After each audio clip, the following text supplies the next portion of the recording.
Kick off the show here. We're agreeing.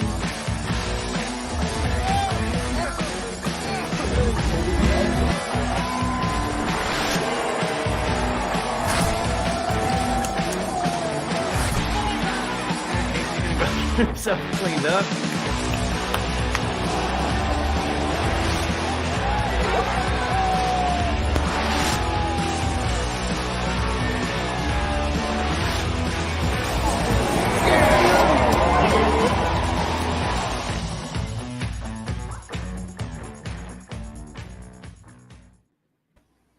Welcome in, Bill's Mafia. Welcome to the Mafia cast.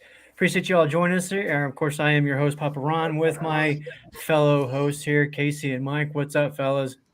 What's going on? Casey, how you doing? Nice just to be here at the beginning of the show this week. Yeah.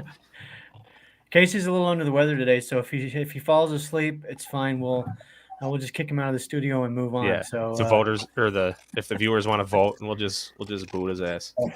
Yeah, just let us know if you want him out. All right, let's get into this. So first of all, Mike, I'll let you kind of take this away. We've got a little something going on, and we started last week, and we're pushing this through the 15th. But take it away, Mike. Yeah. So I don't know, to anyone watching, I don't know if you follow our Facebook page at all, but if you do, and if you don't, you should get on there and you'll see what I'm talking about. We have a little video going around, a little promotional deal. We partnered up with John McNeil from Game On. He was on our show last week. So basically, you share the video, you like both pages, and you're entered to win. What are we doing it next week?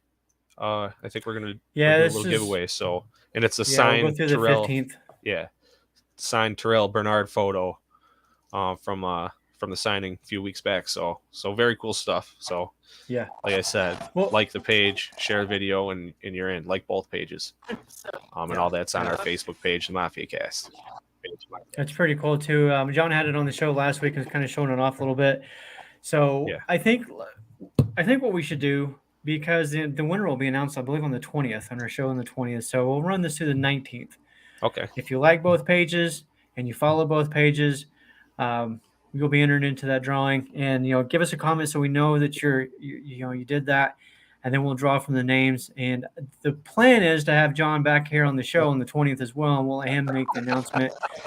Should anything change before then, we'll certainly let you know. But some awesome stuff, and hopefully we can do some more things like that in the future too. Let's get into this beatdown that I know I enjoyed. Casey, what'd you think of this game? That was a drubbing. That was so much fun to watch. In the beginning of the game, it was exactly what we all kind of expected it to be. A complete back and forth, and everybody who took the over was smiling ear to ear. And then McDermott made the in-game adjustments, did exactly what all three of us said last week, took away the middle of the field and stopped the run game, and it turned into a big W for us. So look at that. Maybe we do know what we're talking about a little bit, at least when it comes to defense. Every once in a while. Yeah. Mike, would you think? Every now and then. Maybe. I mean, we're just three guys that talk football, and half the time we're probably not right. But every now and then we do get one right. Yeah, watching that game, I got to tell you guys, I actually was not at any point concerned. I wasn't nervous. There was the back and forth initially, and I thought, okay, well, this is how the kind of game we're going to have. But I also felt like that if Buffalo's offense kept putting the pressure on, they were going to fold at some point. There's going to be a point where the pressure was too much for Tua, and he was going to start to hold on to the ball. He was going to start to throw interceptions. All of that happened. To his credit, I will give him this. A lot of the pressure that he was getting from the defensive line came after Teron Armstead went out of the game. So that was a pretty significant loss for them. I will give them that. I don't think it would have changed the outcome ultimately in that game, but it was a lot of fun to watch. Anytime our Bills beat down the Finns, it's a great time for that.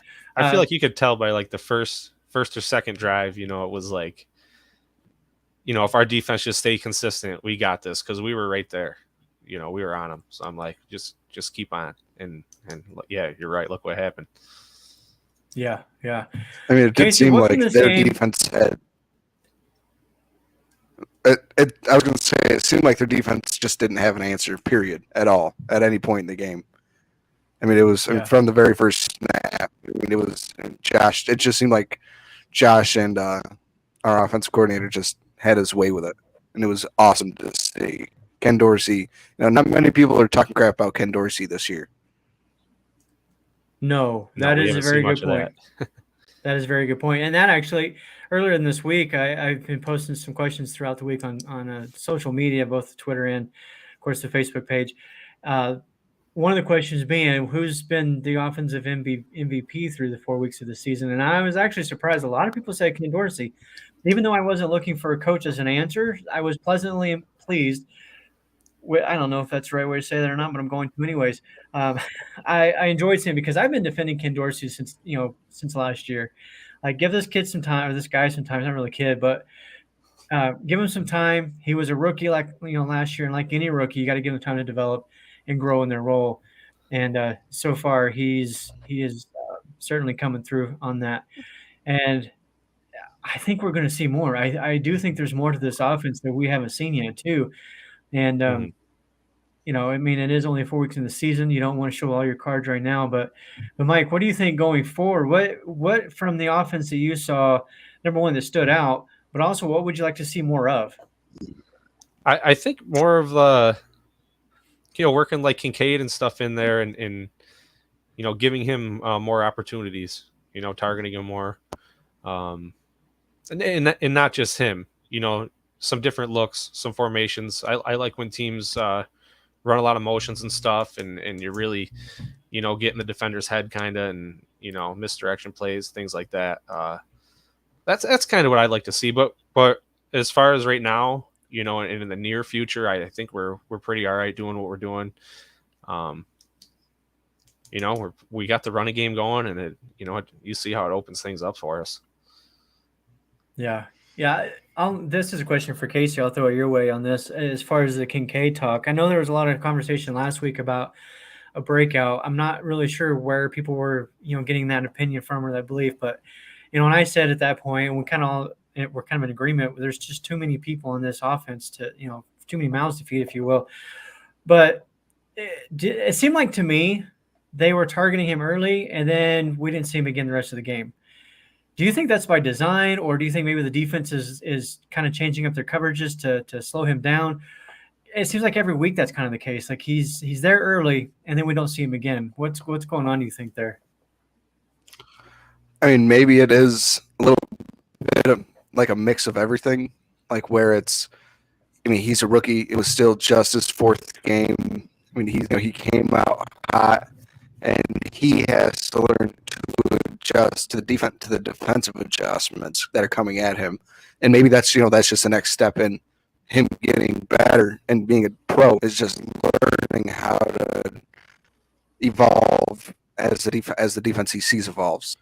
But also, Diggs and I think two, maybe three other players had multiple catches. Other than that, it was everybody got one, maybe two catches. It was just the Diggs show. Nobody could stop him. Xavier Howard refused to shadow him and follow him across the field, and that just gave Diggs every opportunity to just eat up their outside corner, who is really a nickel corner, but because of all the injuries they've had, has to play on the outside. Yeah. Now I lost Ronnie. I can't hear him. You can't hear me because I was muted. Oh, there you the are. dog was barking. Oh, nice. No, I was saying, so Kader Kohu, that was the other corner, and yeah, I found it interesting that they didn't move off of him and have Howard kind of shadow Diggs. I don't know that would have mattered much. Diggs has always kind of had his way with the Dolphins, and I mean, you even can kind of go back to Jalen Ramsey.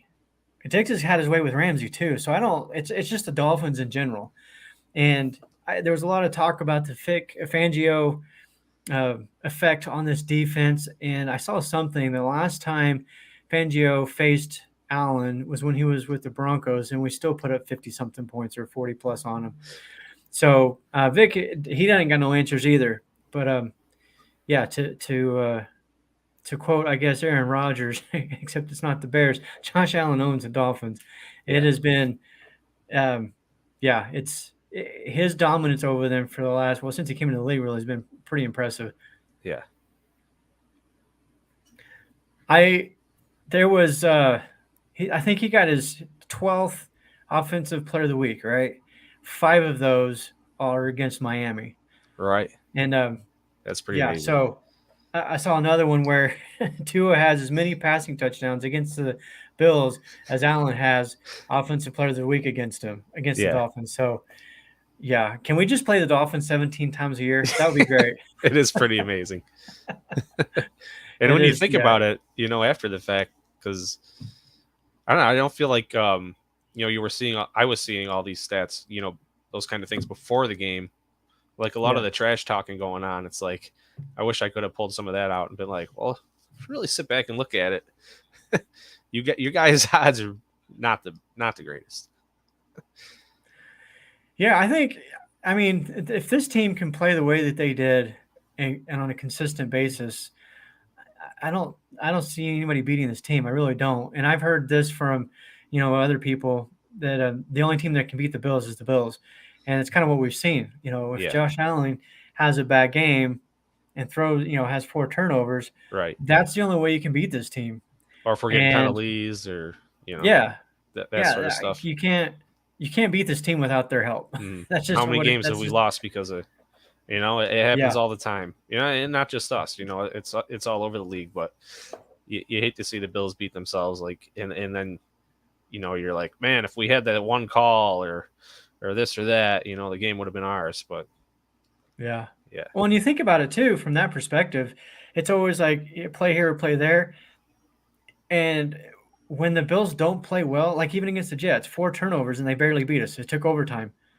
You can't. It's just, it's unreal how good this team is, and hopefully, they can keep it rolling. Roy asked a question here. You're all disappointed in the rushing yards from Cook against Miami. I was actually surprised by the stat line on it. I didn't realize it was as low as it was. I believe it was 29 yards. Really? He had some nice plays in the passing game, so I don't remember what his total yards were in this game. And he also got his first touchdown of the year. I guess I wouldn't say I was disappointed, because I think that what happened was Buffalo basically found a hole or something they could exploit in the Miami defense through their passing game, and they just stuck with it. Right. And there was big passing, plays in this one. And Allen was averaging over 17 yards per pass attempt. So if you got that kind of an average, who needs to run the ball? Right. And I know you're like, we want to see him chasing that 1,500 mark, right? Yeah. So as far as that goes, it stinks, to say he's not going to end up with that many yards, but it was a long shot anyways, right? Right. But like you said, we didn't need it. We just worked with what we had with the passing, and sure was beautiful. But I do think there might be some games though down the road where he has 100 plus or maybe 140, 150 yards. I think those games will come, because he's that type of player that he can get 4 yards here, 5 yards there, 3 yards there, 50 yards, just like that.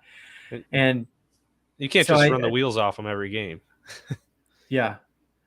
I think the most carries he's had this year so far, I don't think he's hit 20 yet. I think 17 carries was the most I've seen in one game this year so far. I got to pull up ESPN. But yeah, here's Roy's for this game: 12 carries, 29 yards. Yeah, I agree. It did surprise me. I thought it was better than that, but I know Latavius Murray had a nice run though. Casey, what did you think about the run game? Were you at all concerned by the lack of rushing yards from Cook? I mean, the yards per carry, that's kind of rough. That you're obviously looking for more off of 12 carries. But I mean, the offense, not everything could be clicking and be perfect. We didn't like you guys have said. I mean, we didn't necessarily need it, but when we did need it, and like when we tried to do it, it worked. We had Latavius running well. We had Damian Harris running well. We had Cook, he pulled off a couple of decent runs. And we got to remember, like, those swing passes that Josh is starting to throw to the running backs. That's basically a run play. It's just a long handoff. So it's just one of those things. So to where it's game by game basis. This game just wasn't 100% dire necessary. We didn't have to run 4-minute offense and burn out the clock or anything. It was enough of a blowout to where it was just let the game play out as played out. Yeah. Mm-hmm. Since you mentioned that the blowout didn't need it, I thought it was interesting, and I want you guys to weigh on this. I thought it was interesting that at one point later in the fourth, with quite a bit of time left, I want to say like 8 or 10 minutes, both Waddle and Hill were on the sidelines, not playing anymore. They pulled him from the game, yet Tua was still in there. That to me makes no sense. What do you guys kind of think of that? I hated it because that killed my parlay. Yeah. I mean, it doesn't make sense that you would pull Tyreek and Waddle. And I mean, I understand Waddle's been dealing with like nagging injuries, to start the season. So he I get more than Tyreek. But once you pull Tyreek, you got to pull Tua. And you just purely because of the history. If something miraculously happens to where he has another accident, and like what happened last year, Mike McDaniel's going to be looked at by the league and be like, dude, what are you doing? Like, what kind of decision making was that? It's Well, yeah. So it doesn't really make any sense to me. I don't know why he wouldn't just throw in Mike White and just let it happen, or Skylar Thompson, whoever their backup quarterback is. I don't get it. Hey, they might as well. We did at that point. So yeah. Well, yeah, and the way that the Bills pass rush was getting to him and just beating the crap out of him the whole game, it didn't make any sense to me. But there's a lot of things that McDaniel does. It doesn't make sense to me. Yeah, he's sort of eccentric, right? And I feel like some of it is like psychological gameplay or something. Who the heck knows? It also could have been a thing to where Tua said, "No, I want to stay in." Yeah, that's possible, right? And again, that's where the coach has to protect the player from himself. But if McDaniel didn't think he was in any real harm and Tua was that upset and he said, "Let me stay in, I don't care," then, I mean, to each their own, I guess. Yeah. So let's go ahead and kind of move on from this game. This is the only bad thing about having a Friday night show. It's like all of Buffalo Rumblings has talked about this game already, and every other content creator out there, and then we come in at the tail end, but that's fine. I understand you guys have a question for me. Hopefully it's nothing outlandish or crazy, but what do y'all got? It's silly. It's silly in this this headline here. It just, I don't know why it's hanging out in here. It was a one-time thing and it just pops up every once in a while. I just want to know if you guys out there have had any good chicken wings lately. No. No. Okay. When compared to what you get in Buffalo, no. I have my own recipe for wings that I make. And I actually, since you brought it up, when I went to Buffalo the first time in January 22, and had the wings there for the first time and realized that what we have here in Idaho cannot compete, I figured, you know what, it's time to come up with my own. About that. Yeah. Yeah, time to come up with my own wings and recipes. So I make them at home now, and it's a 24-hour process. But now, have you started making your own blue cheese yet? That's what you got to do. You like buy the crumbly and creamy, and that's what you should do is make your own blue cheese. So if you can make a good blue cheese and like brand it out there, you can do something, Papa Ron. Hell yeah! Hey, there you go. There's an idea. West Coast Mafia. Yeah. So, it kind of doing, Roy.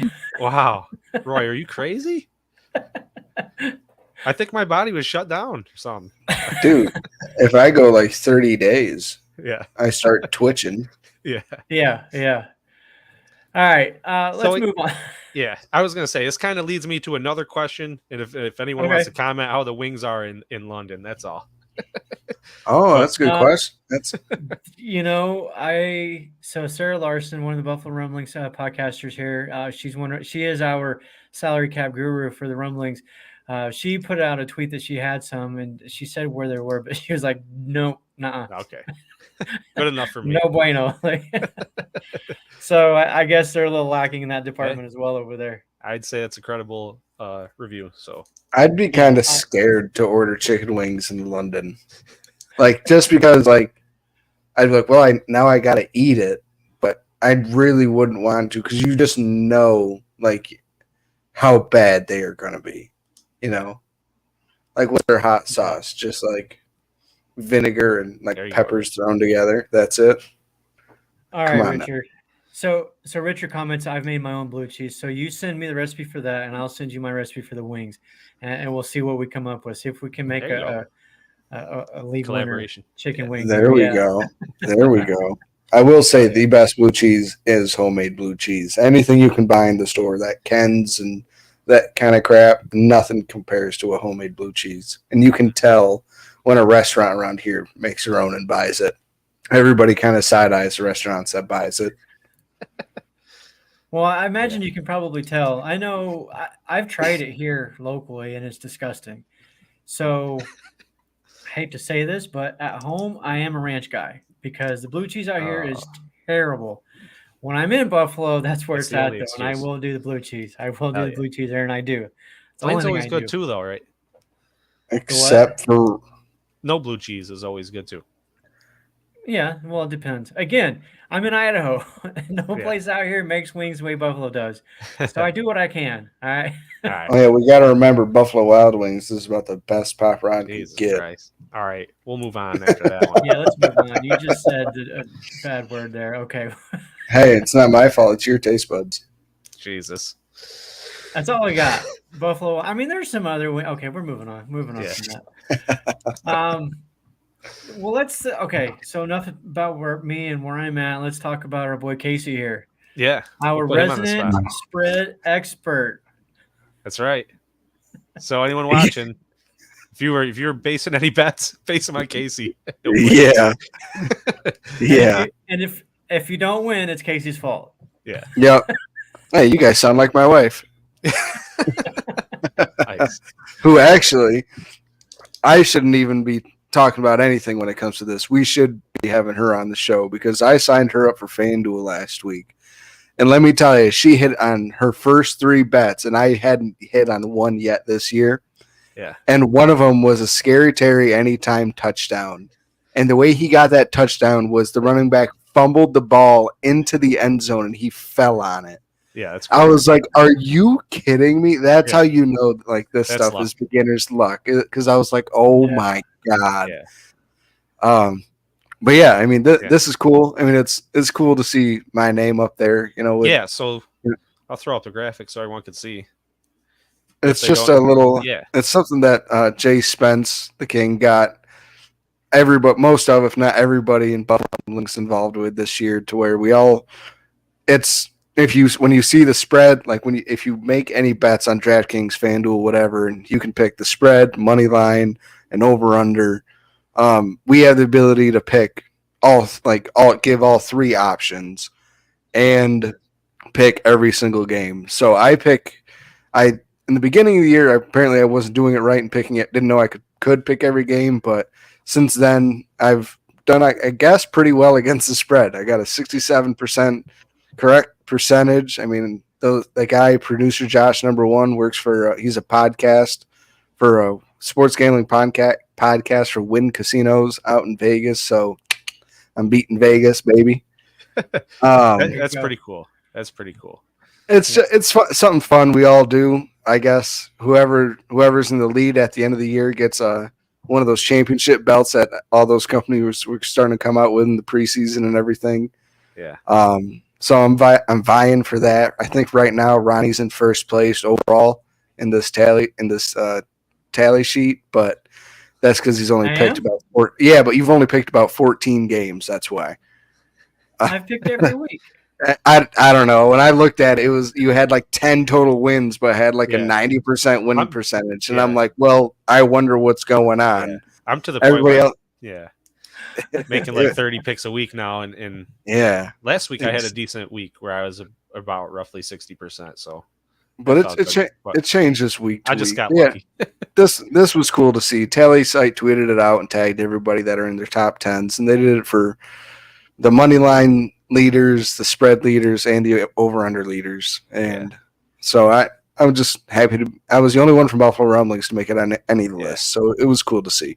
There you have it. That's our expert right That there is- on the spread for now. Yeah, that is pretty cool. So All right, take the Bills minus 5.5. By the way, I promise you they'll cover. All right. Yeah, If not, we'll rough them up for you guys. Yeah, yeah. Mike will be at my house. Yeah, he'll be over at the house watching the game. I'll let him like throw me through a table or something.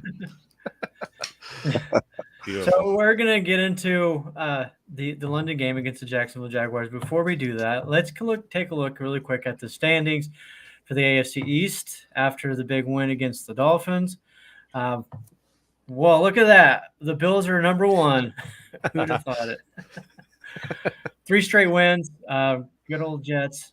Hey, let me ask you guys, do you feel any inkling of sorrow or empathy for the Jets right now? No, because they talked way too much. I almost said it bad. I'll just say they talked way too much in the preseason, and not that I wanted their season to go this way with Aaron Rodgers, and you can tell it's only gone this way because they don't have Aaron Rodgers. Yeah, I mean Garrett Wilson is a legit weapon wide receiver. They do have 2 good running backs. They have a great defense. They are just missing the quarterback. And we saw that. They went toe-to-toe with Patrick Mahomes last week. So, it's not just a Buffalo thing. If they can have any sort of competent quarterback play, they can go head-to-head just about anybody. Yeah. Did you guys watch that game? The Jets and KC? No. I didn't even buy. I thought it was going to be a blowout. I took every over on that game for Kansas City I could and lost my butt on it. Yeah. And for those of you who didn't watch, I'll just say that Zach Wilson, it's the best I've seen him play since he came into the league. Like, he looked like a quarterback, and I was shocked. The start was a little rough for him, but something clicked in the middle of that game, and he started slinging it and making some really, really nice back shoulder throws. If this is the Zach Wilson that we're going to get going forward, the Jets might be okay. But I'm not going to bet on that just yet. We need to see a little bit more of that from him. But he looked really good. So I'll give them credit for that. Yeah. What about New England? Definitely no love lost there. I think we're all in agreement that the Patriots can lose for the next 50 years, and we would all be ecstatic. Yeah, that's a no-brainer on that. Yeah. So here's the question that I saw actually on ESPN, and it was the first time in a long time that I'd heard something like an interesting topic on there. Bill Belichick is approaching the all-time wins record. Do you guys think he gets that with New England? Yes. How many more does he need? Do you know? I don't know the number, but I know it's close enough to where like it won't happen this season. But I think if it like he got, so let's say he's 19 wins away or something like that. So if he'd have to win 6 games the next 2 to 3 seasons to get it. So. Do you think you're right on? So there's Spin answering the question for us. Needs 18 more wins for is that to tie the record or to take the lead? I think that's 3 or 4 years worth of for this team, unless they can. Well, the rate they're going now, they're going to be in the running for Caleb Williams or any number of the quarterbacks that are coming out in next year's draft, which could be on paper, one of the best. QB draft, the whole draft as a whole, really, from what I've been hearing, could be one of the best we've seen in a long, long time, multiple positions, but the quarterback included. But 18 wins and the way this team is going right now, actually, so I do a weekly article over on Buffalo Lowdown, and every week after the games, I put out my AFC rankings, and I commented in there about the Patriots, and I don't remember where I ranked them, but My question would be: is it time for Belichick to hang it up, or for the Patriots ownership to move on from him because he hasn't done anything?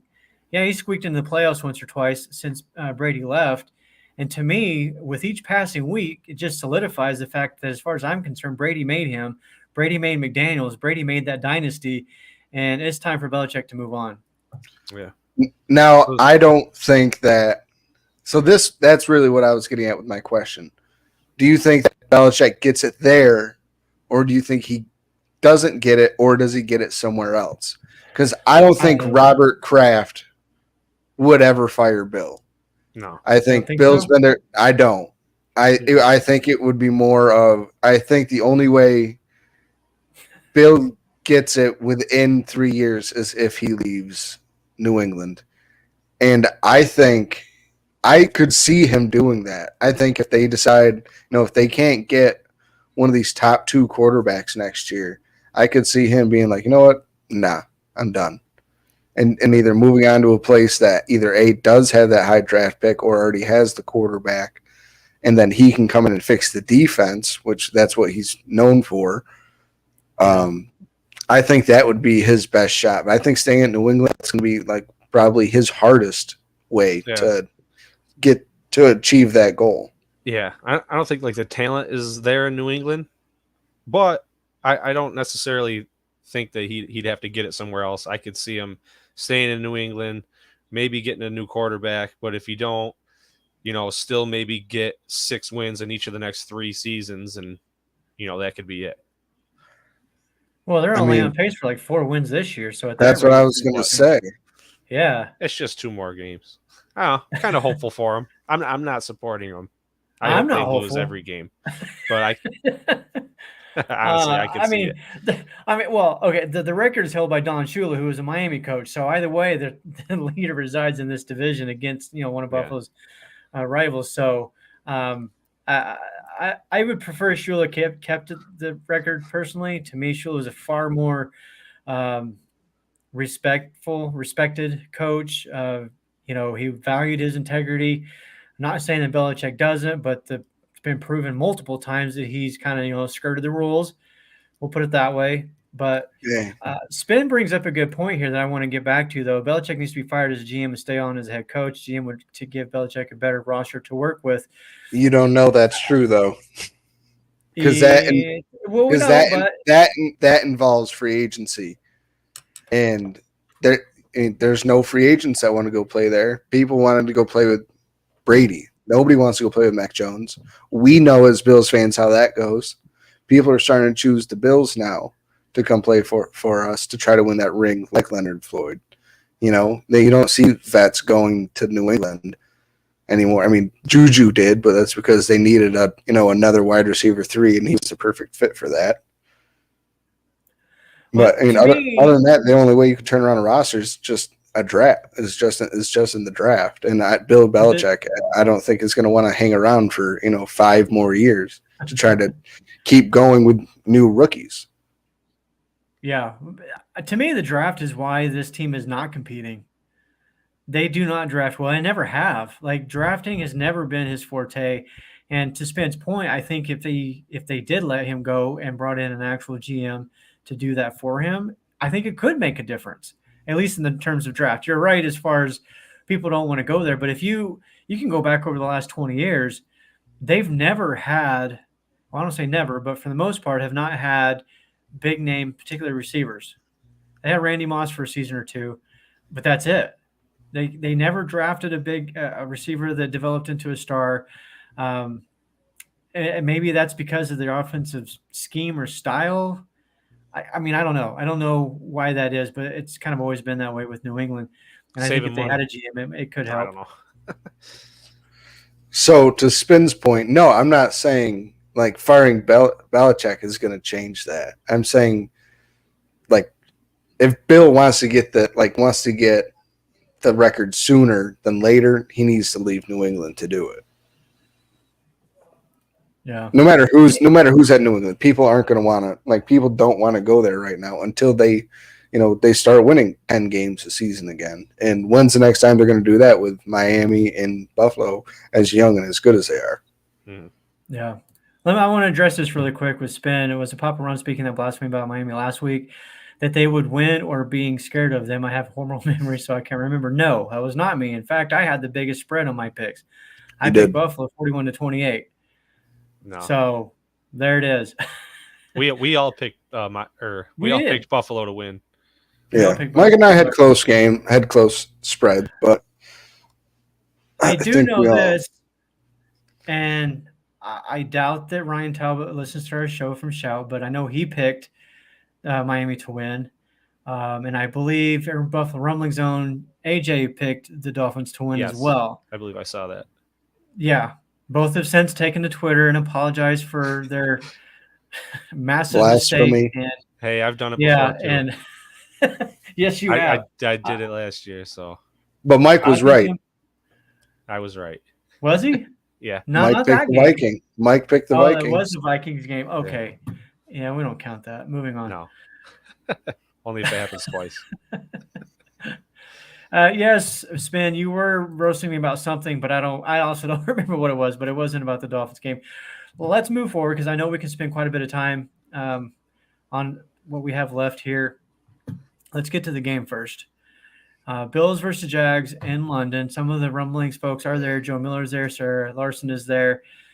So they're going to get us the first-hand account of the happenings going on there. But Casey, I'll start with you. What do you think about this game? Are you concerned about a potential letdown? What are your thoughts?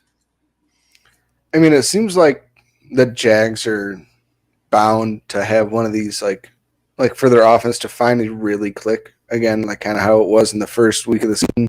It seems like it's just been stagnant. Like it's stagnant. It's been like right there. It's not been on the brink every time. And like Lawrence and Peterson are still trying to mesh together and get on the same page. In my opinion, I'm really taking this as Trevor Lawrence's second year in the NFL because his rookie year was with Urban Meyer.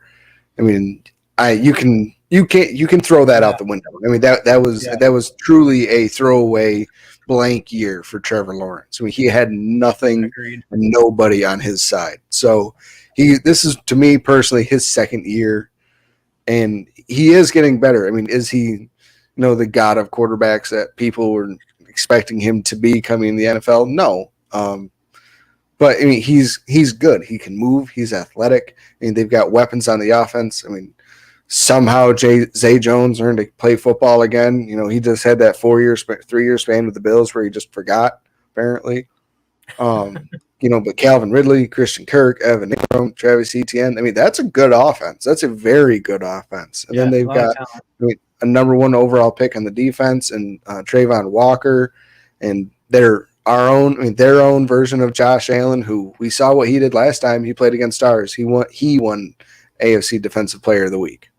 So if we can contain it's their defensive line, if it can get hot, then we'll be in trouble. But if we can play the same way, if our offensive line can play the same way we did last week, I think we'll be just fine. Yeah. What do you got, Mike? I don't know. Casey's talking about making me a little nervous, but I think we'll be good. I think our pass rush needs to get. We're down a guy with Rousseau. We don't know about Vaughn, so we're kind of, that's the thing. We need to find a way to keep the pressure on. With them guys being out, I think we have enough depth where we will, where the line will be able to maybe get to them. And other than that, I want to see get back to the rushing game. Yeah, we're gonna see Cook maybe, definitely get more yards than last week. Get back and hopefully run that balanced game again. I do think Cook will. I mean, it's only 29 yards he had last week, so it's a safe bet. I think that he take the over on that one. Looking at the numbers though, Buffalo still averaged well over 4 yards per carry if you take out Kyle Allen's 3 kneel downs, which it drives me nuts that the NFL includes the kneel downs in the stats. But whatever. Let's go take a step back. As you mentioned, what do you got? I'm sorry, Casey? just real quick. And the biggest stress for us, Mike said it, is going to be our defensive line, especially missing Group. And that's because the Jaguars offense doesn't function like the Dolphins offense. The Dolphins offense is a lot of RPO in the pocket, and so we were able to close in on Tua. The Jags are really good at rolling out and moving the pocket. So containing that edge and losing someone like Groot is definitely big for this game. So AJ Epinesa is going to have to really step it up this Good week. pick six. Another pick six. Right? Yeah, another pick six. Yeah, to that point, I believe Rousseau, his PFF grade, his run defense was like 89 something last time I saw it. So he's like way, way up there in his run defense. To that point, though, with Von Miller, we don't know if he's going to play in this game.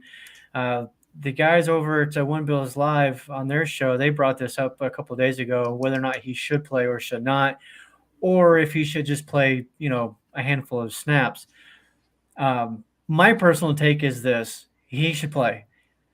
He says he could have played the season opener. The team decided, no, let's be patient and wait on that. So if that was a decision a month ago, then he should be ready to go now. Without a doubt, he should be ready to go. He was in practice. He was not wearing the red no contact jersey. He was a full participant. He's ready to go. And I'm not saying put him out there solely because Groot is out. I don't think that's a good way to manage an injury. But if he's 100%, I see no reason why not to roll him out there. But I'll let you guys weigh in on this. What do y'all think? I mean, Go ahead, Mike. I'm kind of going with the handful of snaps thing. Am I right in saying he hasn't played in London? Or has he? Ever? I don't know. I want to say I heard that somewhere. I know this is Josh Allen's first time. Yeah. Yeah. But I'm not sure about maybe that's what it was. Miller. But I don't know if that's not the case. If that was the case, yeah, handful of snaps. But I don't think we need to rush him into it. I mean, we're at week 1. Everyone was saying we're having him back. We need to have him, and I think we just save him for when we really need him. And we don't want to risk that. Don't you think taking a month off is already not rushing him back? Like if he could have gone a month ago, and now we've waited no snaps for a month, isn't that already taking it slow? Yeah. So I think I can't believe that he's just he was questionable at practice today, or not questionable. He was a limited participant, and he's listed as questionable. So, you're not fully practicing. I can't see him playing. Yeah. So, but you got to take being limited with a grain of salt. They could literally sit out one play in practice, and that causes them to have to be deemed limited. So I'm serious. That's kind of crazy, but yeah. So we don't really know how much he practiced this week.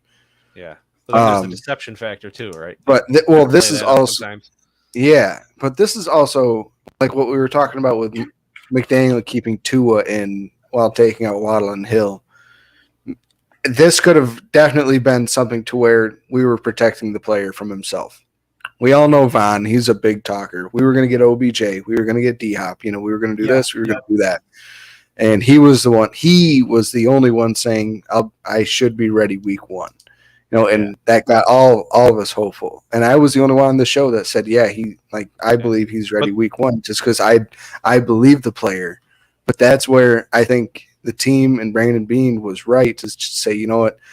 I would rather have you in the last 4 weeks than the first 4 weeks. Yeah. So but is this him saying it again himself? He said. So I'm going to jump back here really quick to what Spence said. Vaughn said if he was a betting man, that he would bet on him playing. Right. On the Voncast, I think it's called the Voncast on his own. Yeah, but he said those exact words about us getting OBJ. If he was a betting man, he would bet on us getting OBJ. Yeah. But he said there was a 94.5% chance that he plays. Now, him playing could mean 5 snaps. It could mean 30% snap share. And that's the other part of this too, the way that they rotate the offense or the defensive line. Just because he goes and plays in the game, he's not going to start more than 25, 30% of the snaps anyways, because nobody on this line does. So you're already kind of putting him in there as a handful of snaps to begin with on a regular play schedule. So, and I don't know, maybe it's one of those where you go ahead and roll him out there for a few plays and like, all right, how's he looking? How do you feel? Because I think on the sidelines, if the coach goes to Vaughn and says, how are you feeling? Vaughn's going to be honest at that point. Like, bro, something's wrong still. Something's not feeling quite right. He's going to be honest with him at that point, right? Publicly, He's going to tell everybody he's fine. He's good to go. Like even when he had the injury, he said he's going to be back in like 3 weeks. Right, time for the playoffs. I think he said. Yeah. So, That's what I mean. But that was also before it was an ACL tear. Yeah. Because when it was just when it was just the meniscus, there was actually a chance for that. They do have the window now, right? Too. So in the next few weeks, he is going to be playing, right? Yeah. Well, yeah, it's not optional. Right. Yeah. Well, so the team has from the moment that he clears the 4 weeks, they have 21 days to activate him off the PUP list. Otherwise, they have to make a decision. He goes back on IR, or they activate him. If he goes back on IR, at that point, he's done for the season. Which I have no doubt that that's going. Or no, there's no question in my mind that will happen. But the big thing is whether he plays this weekend or not. And Spen, that's exactly what I'm kind of saying. That he was cleared to play 2 days before he was put on the PUP. So even before the season started, he was cleared by doctors to play. So if you go ahead and give him another month plus to heal up, I say he's good to go. Put him out there, unleash him. I'm not saying 50, 60, 70% of the snaps because you're right. We need him long term. But this is a conference game, and I believe Roy mentioned that.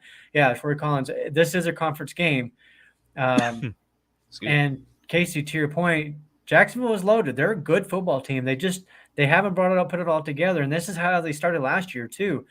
The first half of the season, they were kind of like back and forth. They win some, lose some, and then they hit their stride. And I think they won 7 or 8 straight to close out the season. And then they gave the Chiefs a run for the money in the playoffs. So they're a good team. And this is a game that I think I don't want to say you have to win. I don't think it's definitely not a must win by any stretch of the imagination. But when it comes to tiebreakers and things like that and seeding, this is an important game. Yeah. How about this take? I want to say at least a handful of snaps, but say the game isn't going how we want it to. We bring him in like second half and let him eat. Yeah. I could do that. Lawrence just completed 6 straight. Vaughn, go stop that. Yeah. I mean, and that'd be Mafia music. would erupt. He just comes on the music field in to the his second ears. half. He'd be so happy, And I think my gut tells me that he's gonna play. My head tells me that we don't necessarily need him this week because our defensive line has been playing so well. But the fact that he's traveling with the team over to London is telling me that he's gonna end up playing and probably playing something like 20 snaps, 15, 20 snaps. And it'll all be situational, second and long, second mid, third and long, and that's just about it. Right. Yeah. Well, 15 so 20 snaps would probably be roughly about 25% of the game. So yeah, I could see a 25 to 30% of the snaps maybe. And it could also be a situation where maybe he starts the game and if Buffalo can build a lead and then say, all right. Oh yeah. Yep. Yeah, I could see that being the case. Is that 20% of the whole game or of the defensive snaps? Defensive I just snaps. want to clear that up. Yeah. Defensive snaps. Yeah. And I don't know the numbers and what Buffalo is currently the snap count on defense is. I'm guessing it's probably around between 70 to 80. That's typically, I think, an average game. So you're talking maybe 40 or so defensive snaps. So 15 to 20 snaps, you're looking at, that's close to 50%. So, we'll see. I do hope he gets out there. I think my biggest concern is for the whole team is these damn injuries. The team's rolling right now. We saw it last year. The team was rolling, and then all of a sudden people start dropping left and right. And one of the articles that I wrote a couple weeks ago was after the Jets game. Everybody was down on the Bills, and then we came back and we destroyed whoever it was in that second game. And in my article, I said I am not going to say the S word when it comes to the Bills until it happens. So just like with the S word being Super Bowl, Casey, you're looking at me weird. It's like, what the hell? Because last year, everybody's like, oh, this team is Super Bowl bound. Nobody's going to stop us. We're going all the way. We're winning it. And then the season just came crashing down because of the injuries mostly. We're staying humble and inconsistent this year. Play. Yeah. Like so this year we had the big letdown against the Jets. and everybody was saying, "Don't overreact, don't overreact." I'm saying the same thing after this big win against the Dolphins. Yeah, they looked great, but Right. again, let's not overreact because it Yeah, is one get game. We still got a complacent. long ways to go. Yeah, Mhm. and This is anything can happen. the You know, first Jacksonville can catch quarter of fire. the season. This is the first quarter of the season.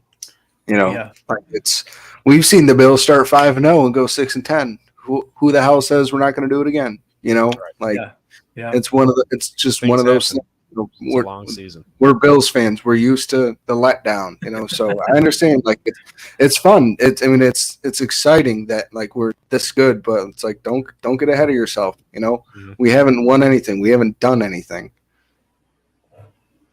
yeah. And I have to bring this up since you said that too. I think it was today actually. I saw a stat. The Buffalo's margin of victory over the last 5 years or something is like 200 more points than the number two team, which is the Chiefs. And it kind of got me thinking, like, we are a really, really, really good regular season team. We, for some reason, have not been able to carry that over in the playoffs. Yeah, we've had some really, really amazing games in the playoffs, but then we've had some huge letdowns too in the playoffs. Hopefully, this year is different. I do think that it will happen at some point, but again, I'm trying my best to take it 1 week at a time, and it's hard for me. I'll be the first one to tell you. I do overreact sometimes to the big wins, and it does make me feel like, oh, we're going all the way. But to what Casey said, this is the life of a Bills fan. It's a letdown after letdown after letdown. Yeah, it is fun. It is exciting, and I'd rather this than 17 years of non-playoffs. But still, So I heard a stat the other day that I thought was pretty amazing. Josh Allen in 57 wins, how many of them do you guys think are by 7 or more points? 57 sorry, wins, you repeat said? Oh, okay, one at a time. that. Say the Say it question again. Out of 57 wins for Josh, how many wins are by 7 or more points? I'll go 45. Really? I'm going to say like 30, 32. 43. Paparon, you were close. Damn, that was damn close. You were close. Wow. So, I knew it was a lot. but I mean that's a lot. I mean that's a big big winning percentage. Oh, spin whatever. I'm sick, man. I don't remember what I said, but that's like a big spread to win by. You know, like in your first 6 years in the NFL. You know that shows you that stat shows you how good of a quarterback Josh Allen is. Yeah. Spin said 4. I'm not sure what he's Yeah. referring to. 4. 4. Okay, anyway. Hey, that's low. I Maybe think he he's was just answering figuring the out other how question. to ask the question. Yeah. Go ahead. Yeah. Sorry. All right. Let's go on here. We're getting low on time. Of course we're going to do our score predictions, but before we get into that, so we're going to let Casey carry this one because I have not put that together. I do know I would not put Buffalo number 1 still, not yet as far as the NFL goes. I think in the AFC, yes, but in the NFL, no. But go ahead, Casey. Take it away. So my top 10 this week is San Fran, Philly. Nothing has changed there. Buffalo, I bumped to 3. I bumped them over Dallas and Kansas City. And then I have Miami all the way down at 6. Baltimore, Detroit, Seattle, and Tampa because they just keep freaking winning. There's nothing we can. None of us can explain it. I mean, I understand somebody has to win that division, but for them to be 3-1, I think it's shocking to all of us. So, yeah, I mean the top 10. That's all 10 teams I just listed are all the teams that are 3-1 in the league. Everybody else is 2-2 or 3-1 or better. Everybody else is 2-2 and worse in the league. So I mean, it was kind of an easy list to come up with. Nobody else. I mean, that numbers 9 and 10 you can swap in and out for anybody you want and make an argument. I mean, it's it's still too early in the season to really know who's those mid to wild card teams. I mean, you can kind of see who's the top and who's the bottom. It's shuffling that middle that's always a struggle a little bit. Yeah. Who did you have number 1? San Fran. Yeah. All right. Yeah, your top three I agree with. Yeah. That's how I would have put them too. San Fran, Philly, Buffalo. I think, like you said, Buffalo's shown the most in the AFC to say as a whole complete team. I think our defense is better than Kansas City, but I think Kansas City's defense is better than Miami's right now. So There's a lot of I think, defenses better than Miami's. yeah, but I still think that those are the top three teams right now in the AFC. Yeah. You know, Baltimore, if they can just get healthy, you know, like because they haven't had many seasoning injuries, but they've had a lot of, you know, like nagging injuries. I think the last two games they've had 7 people out, you know, 7 starters out. So if they can get a little bit healthier, you know, we see Lamar still doing Lamar things, rushing for 100 yards and passing for 100 yards. You can't stop that. So, Bengals, I don't know what to make of them anymore. You know, Joe Burrow got paid, but he's clearly not healthy. You know, I don't know what they're thinking over there at this point. You'd think after the second game, they'd been like, all right, like let's screw this. You know, throw him on IR for the 4 weeks. Basically, throw the season away. Go get yourself another Justin Jefferson, and you know, and build again for next. Well, they're going to lose Higgins after this year, so you know that in my opinion is a perfect scenario. Go get yourself another top tier young wide receiver one to pair with Jamar Chase before you pay him and just pay Joe Burrow. They tanked the season and then draft Marvin Harrison Jr. I would be pissed. Yeah. I would smash my computer. They'd definitely be on your top 10 next year. I'd be so upset. That'd make me sick. Unless T Roy came to says, us, then I'd be pretty happy. Yeah. Roy says power rankings, another useless list. Roy, I want to hear your top 3. Yeah. So put it up there. Let's hear that. Spin wants to know why he was roasting me last week. I honestly don't know. I guess I'll go back to last week's show and listen. I know. I might do that. I don't remember. And then we'll have to continue the roasting next episode. But I'm for it. Roast away. Yeah, that's great. Yeah. Mike, you got anything else on the top 10?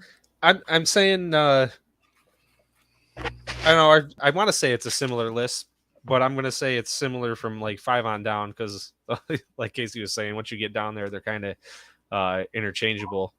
But San Fran, Philly, and then Buffalo. I put Buffalo 3rd. Miami, KC, they're kind of hard, reversible there, and then I want to put Baltimore there. Their record's good, but like Casey said, the health's the issue, and then from there on down, I like that Casey put Tampa Bay in the mix, just because they've been winning games. So hey man, you got to respect it. I mean Baker. I mean, look what he did what he's been doing this year. You know, he hasn't been playing like Baker of old. So I'd say Casey. Yeah, we see what Gino's doing right now. You know, sometimes people just need to get into the right situation finally, and sometimes it just takes longer than others. Yeah. I just don't think I dropped Miami down to 6th quite yet. I would. Who would you take in Miami versus Kansas City? I'd probably take Kansas City. When you think who would you matching up. Like doing one-on-one against each other for the top 5. I'll say this about Kansas City too. I think their defense might be the best defense they've had since Mahomes has been there. Yeah, unfortunately for them, their offense isn't what it used to be. So they're like give and take there, I guess. All of this kind of led me to I thought of a question the other day, and I'm going to put this up on social media too because I want to hear what people think. But I'm going to ask you here: who is the best quarterback right now that will not ever win a Super Bowl? I don't want to answer that. Next question. So, okay, cop-out question. Kirk Cousins. Cop-out answer, I mean. Kirk Cousins. That's a good one. Because I think he's old enough in his career. I don't think he will win a Super Bowl. But we can all – I mean, Kirk Cousins is – he's not bad. He's not a bad quarterback. This is the answer I was looking for. Matt – because I agree. That can change if they go to freaking Brandon Staley.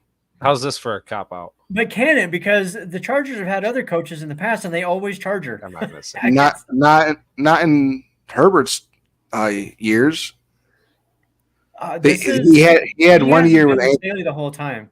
He had 1 year with Anthony Lynn, and then they hired Brandon Staley. I got a good answer. I thought it was more than that, but All right, what do you got? Tua. I like it. I do like it. I was gonna say Dak Um, Prescott, but that's more than a cop out, I think. I don't think Dak is that good though. Right. I don't But think Tua, he's any I better thought you'd than. like that answer. I don't think he's any better than Kirk Cousins. I truly don't. Yeah. I mean, he's more You think athletic, he's- so he can run. He can run. So I mean, You that in think that he's better aspect than that Jimmy makes him G? better. Dak, Yeah. I think he's more naturally talented. Yes, I think he's better than Jimmy G. And see, and I only bring that up because Garoppolo's been to a Super Bowl. He didn't win it, but he's been to one. Yeah, but he So was if you carried have by the right Kyle pieces, Shanahan. I know. That's what I'm saying. If you have the right people around you, it's possible. But I know that a lot of people, if you ask the question, who is the best quarterback in history that never won one, most people will say Marino, right? But I was curious, thinking about current quarterbacks right now, because I say this too. I do believe that the Bills will get one at some point, but it may not happen. Could it go down as Allen being the best quarterback, talked about as one of the best ever, and not get a Super Bowl? That If could we happen, if we right? don't win a Super Bowl, yes. Then Yeah. that's why I didn't want to answer the question at first. And that's why I said Tua. Burrow is the new Goff. Burrow is the new Marino. God, I love Bills fans.